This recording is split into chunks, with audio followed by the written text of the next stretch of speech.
kodwa noma kunjalo kunengozi ngoba umoya womuntu ongasekho uqala nini ukuba inkinga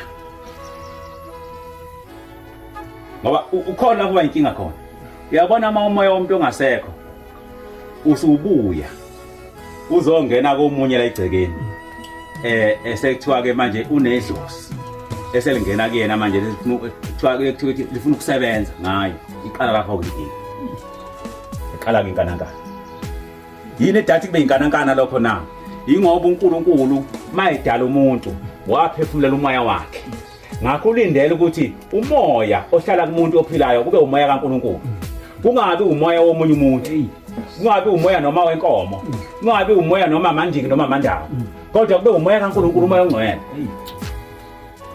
Madwa mase kuvuka umuntu ethunene esehambile emhlabeni eseyihambile indlela yakhe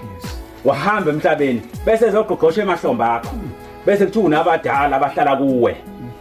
esebala abadala laba ke beqale manje bafike nama demands baqale manje bathi ngifuna ubuhlalo la emaqakaleni ngifuna ubuhlalo ehlakaleni uyabona manje ukuthi uzokhuluma nini noJehova ngoba manje na sekukhona izwi elikhulumayo ngoba ngeke ukhonza amakhosi amabili yokweyisenya uthandele into njalo yesho khona izwi manje likutshelayo ukuthi yenza ukuthi noJehova ngafuna ukuthi yenza ukuthi uzogcina wenze njalo ngeke ukhonza amakhosi amabili uyokhonza enye weyisenye make umoya wedlozi usungena kumuntu usufuna manje ukuthi lo muntu umgqogqoshe iqala lapha inkinga manje abantu abomhlaba ngoba basuke befuna ukusithuka kweyisa uNkulunkulu wethu bayebethela ibandla lamaNazaretha kaNkulunkulu lithi amadlozi amadimoni kanjani bebale kodwa namhlanje ngiqondisa leyo nto ukuthi njengebandla lamaNazaretha kaNkulunkulu sine stand lento emoya ngasekho siqala thina ukuxabana nomoya womuntu ongasekho mawusubuza uzogqogqosha sithi ngeke siyenqaba nalomuntu wasifuna ukuhlala umoya kaNkulunkulu kuphela and kusho uNkulunkulu ningaphendukeli ngiyasiqala kulelo Ncwadi kaLevi 19 ivesi lika 31 Ningaphendukeli kwaba namadlozi uthi kuJehova masuhlangane nami mntanami ngiyacela ukuthi ungisize ungaphendukeli kwaba namadlozi nabathakathayo ningabafuni ukuba ngcoliswe yini ningabafuni bazongcolisa nginguJehova uNkulunkulu wethu kusho uJehova uNkulunkulu wethu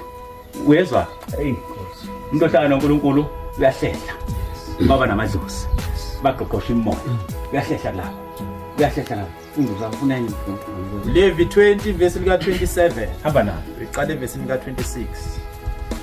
Niyakuba ngcwele kimi ngokuba mina Jehova ngingcwele Nginahlukanisile nabezizwe ukuba nibe ngabami Nginahlukanisile nabezizwe ukuba nibe ngabami Owesilisa noma owesifazane noma owesifazane elikubo idlozi noma umthakathi noma okuthakathayo bobulawa nokubulawa uthi uJehova babulawe bakhandwe ngamatshe igazi labo libe phezukwabo Nkosi kusho iqala lapha unkinga maye izitha zika Jehova ke sezisithuka ziyayizithi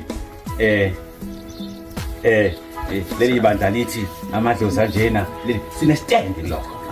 and stand asisicabanganga istand sethu sencwadini yeBhayibheli uJehova sihlangane naye la stand kulokho ngisho ukuthi ke abantu basekuphakameni asifunde emvangeli wonke sifunde zonke uDeuteronomy 18 verse lika 9 Xa usufike ezweni uJehova uNkulunkulu wakho akunike lona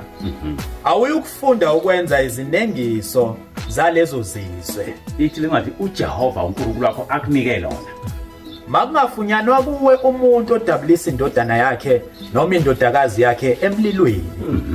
noma umbhuli akufuneke umuntu obhulayo endlini kaNkulunkulu noma ohlola imihlola akafuneke endlini kaNkulunkulu noma owenza imilingo nabenza imilingo akabafuni uNkulunkulu endlini yakhe noma umlumbi nabalumba abantu akabafuni uNkulunkulu endlini yakhe noma owenza iziphonso noma owenza iziphonso noma obhula emadlozini nobhule emadlozini akabafuni uNkulunkulu noma umthakathi nothakathaya akangena endlini kaNkulunkulu noma umlozikazana hamba naye ngokuba yilo nalo ozenza lezi zinto uyisinengiso kuJehova ngoba lo nalo wenza lezi zinto uyisinengiso